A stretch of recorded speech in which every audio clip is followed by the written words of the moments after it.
Hello नमस्कार दोस्तों। मैं अमित धारीवाल आप सभी का आपके अपने YouTube channel the brain education पर हार्दिक अभिनंदन करता हूं।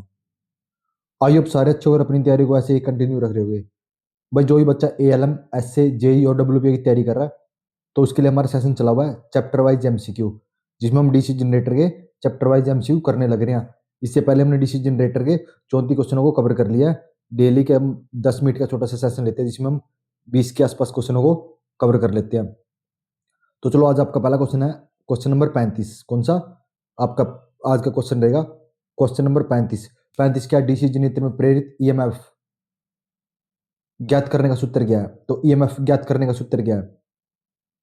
ई बराबर होता है फाइव जेड एन बटा 120 गुणा वोल्टेज, या ई बराबर होता है फाइव जेड एन बटा 60 गुणा ए बटा रो वोल्टेज, ई बराबर होता है फाइव जेड एन बटा 100 गुणा पी बटा ए वोल्टेज, या ई बराबर होता है फाइव जेड एन बटा 100 वोल्ट बटा 60 वोल्टेज। बताओ भाई इसका क्या सूत्र होता है ईएमएफ ज्ञात करने का? तो ई बराबर क्या होता है? ये तो सभी बच्चों को पता होगा ना ई बराबर क्या होता है।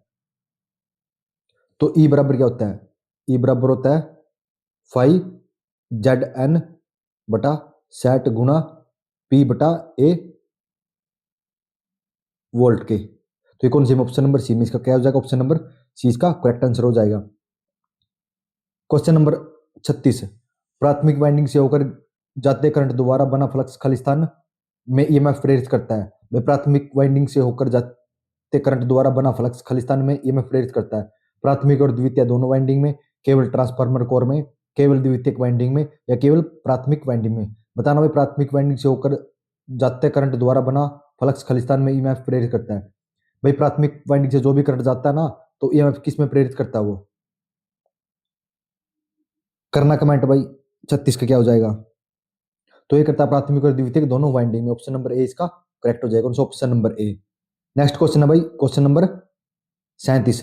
किसी डीसी जनरेटर में इंटरपोल फील्ड कॉइल को खालिस्तान में जोड़ा जाता है। भाई किसी डीसी जनरेटर में इंटरपोल फील्ड कॉइल को खालिस्तान में जोड़ा जाता है आर्मेचर वाइंडिंग के साथ पैरेलल में, आर्मेचर वाइंडिंग के साथ सीरीज में, लोड के साथ सीरीज में, या लोड के साथ समांतर में? करो भाई कमेंट 37 का।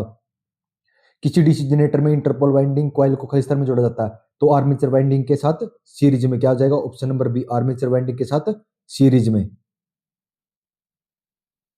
क्वेश्चन नंबर है भाई नेक्स्ट नेक्स्ट कौन सा है? Question number 38। 38 क्या है? डीसी मशीन में आर्मेचर प्रतिक्रिया का प्रभाव निम्न में से कौन सा सही है नहीं है? भाई डीसी मशीन में आर्मेचर प्रतिक्रिया का प्रभाव निम्न में से कौन सा सही नहीं है, ये बताना भाई आपने। तो यह मुख्य फील्ड फ्लक्स को दुर्बल बनाता है और इसे विरुद्ध कर देता है, ये तो ठीक है भाई आपका। नेक्स्ट है भाई यह कम्यूटेटर पर बाहरी स्पार्क देता है, ये भी ठीक है भाई। जनरेटर के मामले में उत्पन्न विद्युत वाहक बल को दुर्बल बनाता है, ये भी ठीक है भाई जनरेटर के मामले में है। नेक्स्ट क्या है? मोटर की स्पीड में वृद्धि करता है, नहीं भाई। ऑप्शन नंबर डी आपका सही हो जाएगा।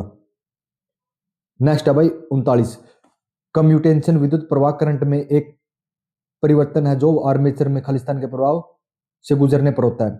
कम्यूटेशन विद्युत प्रवाह करंट में एक परिवर्तन है जो आर्मेचर खालिस्तान में प्रवाह से गुजरने पर होता है। विकर्ण ध्रुव, समांतर ध्रुव, लंबवत ध्रुव, या एक ध्रुव से अगले ध्रुव में? तो वह कम्यूटेशन विद्युत प्रवाह जिसे हम करंट भी बोलते हैं में एक परिवर्तन है जो आर्मेचर में खालिस्तान के प्रभाव से गुजरने पर होता है। तो एक ध्रुव से अगले ध्रुव में गुजरने से होता है। ऑप्शन नंबर डी इसका करेक्ट हो जाएगा। क्वेश्चन नंबर भाई 40। खालिस्तान को और खालिस्तान को हानियों का सामूहिक रूप से ट्रेंस या स्ट्रे हानियों के रूप में जाना जाता है। वह स्ट्रे हानियों कौन सी होती है? लो तंबरानिया, क्षैतिज बवरानिया, वाइंडेज घर्षण, या चुंबकीय यांत्रिक हानियां? बताओ भाई स्ट्रे हानियां कौन सी होती है? ये तो बहुत इजी क्वेश्चन है। तो ये होती है भाई कौन सी? चुंबकीय और यांत्रिक हानियां। ऑप्शन नंबर डी आ जाएगा भाई इसका करेक्ट आंसर। भाई अगर अपनी इस क्लास की पीडीएफ चाहिए तो उसके लिए आपको द ब्रेन एजुकेशन के टेलीग्राम चैनल को ज्वाइन करना पड़ेगा। वहां पे आपकी इस क्लास की पीडीएफ फ्री ऑफ कॉस्ट मिल जाएगी। क्वेश्चन नंबर कौन सा है? क्वेश्चन नंबर है भाई 41। लैंप संयोजन आर्मेचर वाले एक 4 पोल शंट जनरेटर में क्षेत्र प्रतिरोध और आर्मेचर प्रतिरोध क्रमशः क्षेत्र प्रतिरोध है 50 ओम और आर्मेचर प्रतिरोध है 0.1 ओम, और इससे 100 वाट 40 वाट 100 वोल्ट और 40 वाट वाले 60 लैंपों को विद्युत शक्ति आपूर्ति प्रदान की जाती है। आर्मेचर धारा का मान ज्ञात करना। भाई 60 वाट 60 लैंपों के साथ आपूर्ति प्रदान की जाती है। आर्मेचर धारा का मान ज्ञात करना भाई। किस बच्चे को निकाल के देखना भाई एक बारी। तो इसका आ जाएगा भाई लगभग कितना 26। ठीक है ना। आप एक बार इसको निकाल के देख लेना। नेक्स्ट क्वेश्चन है भाई 42। कौन सा 42। किसी मशीन पर केवल लोड द्वारा ले जाने वाली वाइंडिंग को खलिस्तान कहा जाता है। भाई किसी मशीन पर लोड द्वारा ले जाने वाली वाइंडिंग को कहा जाता है फील्ड वाइंडिंग, सहायक और अक्षरी वाइंडिंग, आर्मेचर वाइंडिंग या तृतीयक वाइंडिंग। बताना भाई किसी मशीन पर केवल लोड द्वारा ले जाने वाली वाइंडिंग को कहा जाता है। भाई केवल जो मशीन पर केवल लोड द्वारा ले जाने वाली वाइंडिंग होती है ना, जिसमें मतलब लोड लगाया जाता है, वो कौन सी वाइंडिंग होती है? ये तो आप सभी को पता ही होगा ना। करना 42 का कमेंट। तो ये होती है भाई आर्मेचर वाइंडिंग। आर्मेचर वाइंडिंग पर क्या लगाया जाता है? लोड लगाया जाता है भाई। ठीक है ना। आपका नेक्स्ट क्वेश्चन है भाई। नेक्स्ट क्वेश्चन क्या कौन सा है? 43 नंबर। 43 नंबर आप देखते हैं भाई एक बारी। डीसी मशीन का कौन सा भाग बाहरी लोड सर्किट के लिए प्रत्यावर्ती धारा को एक दिशात्मक धारा में परिवर्तित करता है? आर्मेचर वाइंडिंग करती है, शाफ्ट करती है, कम्यूटेटर करता है या पोल कॉइल करते हैं? भाई कि डीसी मशीन का कौन सा भाग बाहरी लोड सर्किट के लिए प्रत्यावर्ती धारा को एक दिशात्मक धारा में परिवर्तित करता है? भाई कौन करता है? किसी बच्चे को पता हो तो करो कमेंट। तो ये करता है कम्यूटेटर। ऑप्शन नंबर सी इसका करेक्ट आंसर हो जाएगा। Next question number 44। किसी जनरेटर की आउटपुट अभिलक्षण खालिस्तान के बीच संबंध बताती है? प्रेरित ईएमएफ और फील्ड करंट के, टर्मिनल वोल्टेज और तथा लोड करंट के, प्रेरित ईएमएफ तथा लोड करंट के, टर्मिनल वोल्टेज तथा फील्ड करंट के। किसी जनरेटर की आउटपुट अभिलक्षण खालिस्तान के बीच संबंध बताती है। बताने भाई आउटपुट अभिलक्षण किसके बीच संबंध बताती है? 44 का करना कमेंट। तो ये बताती है टर्मिनल वोल्टेज और लोड करंट के। ऑप्शन नंबर 20 का करेक्ट आंसर हो जाएगा। नेक्स्ट क्वेश्चन है भाई 45 नंबर। 45 नंबर के किसी डीसी जनरेटर की ओपन सर्किट विशेषता को खालिस्तान के रूप में भी जाना जाता है। भाई डीसी जनरेटर की ओपन सर्किट विशेषता को किसके रूप में जाना जाता है? आंतरिक विशेषता, नो लोड प्रदीप्ति विशेषता, कुल विशेषता, प्रदर्शन विशेषता या बाह्यतम विशेषता। भाई डीसी जनरेटर की ओपन सर्किट विशेषता को खालिस्तान के रूप में भी जाना जाता है। करो 45 का। तो इसको जाना जाता है नो लोड विशेषता के रूप में। ऑप्शन नंबर बी आपका करेक्ट हो जाएगा। कौन सा? Option number B. Next question है भाई क्वेश्चन नंबर कौन सा है? नेक्स्ट क्वेश्चन नंबर है 46। 46 नंबर क्वेश्चन क्या है? किसी डीसी मशीन में निम्न में से कौन सा मैग्नेटिक पोल के बीच चुंबकीय परिपथ को पूर्ण करता है? भाई डीसी मशीन में मैग्नेटिक पोल के बीच चुंबकीय परिपथ को कौन पूरा करता है? बताओ भाई कौन पूरा करता है? योग करता है, पोल शू करता है, कम्यूटेटर करता है या सिरा प्लेट करता है? किसी डीसी मशीन में निम्न में से कौन सा मैग्नेटिक पोल के बीच चुंबकीय परिपथ को पूर्ण करता है? कौन करता है भाई पूर्ण? तो ये करता है योग। क्या करता है ये? योग। ऑप्शन नंबर ए इसका करेक्ट आंसर हो जाएगा। नेक्स्ट क्वेश्चन है भाई डीसी मशीनों के संबंध में निम्न में से कौन सा कथन सत्य है? सत्य बताना भाई कौन सा कथन है?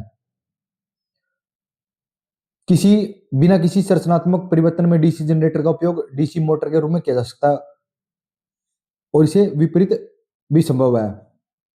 भाई आपका ये ठीक है ना? ऑप्शन नंबर ए इसका ऑप्शन नंबर ए सही है 47 का। ठीक है ना भाई। और ऑप्शन पढ़ने की जरूरत ही नहीं है। नेक्स्ट क्वेश्चन है भाई एक जनरेटर की मोटर द्वारा चलाया जाता है। एक जनरेटर को मोटर के द्वारा चलाया जाता है और यह 300 वोल्ट पर 18.65 एम्पियर लेता है और इसकी अक्षमता यदि 70% हो तो मोटर की अशु शक्ति ज्ञात करनी है भाई। भाई करो निकाल के देखना एक बार इसको। तो इसकी कितनी हो जाएगी? लगभग 12 एचपी की मोटर हो जाएगी वो। ठीक है ना। नेक्स्ट क्वेश्चन है भाई क्वेश्चन नंबर 49। कौन सा? Question number 49। इंटरपोल पद्धति में इंटरपोल की मुख्य पोलों के बीच रखा जाता ताकि खालिस्तान हो स्पार्किंग कम हो सके, वोल्टेज में वृद्धि हो सके, स्पार्किंग को अधिकतम किया जा सके या धारा के प्रवाह में वृद्धि हो सके। भाई इंटरपोल पद्धति में इंटरपोल को मुख्य पोलों के बीच रखा जाता है। क्यों रखा जाता भाई? करना कमेंट भाई 49 का। तो भाई स्पार्किंग कम हो सके इसलिए इसको रखा जाता है।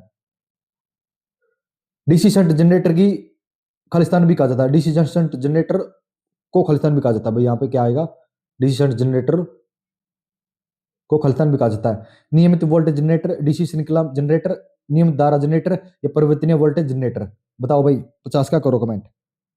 तो डीसी शंट जनरेटर को नियत वोल्टेज जनरेटर भी कहा जाता है। Option number A.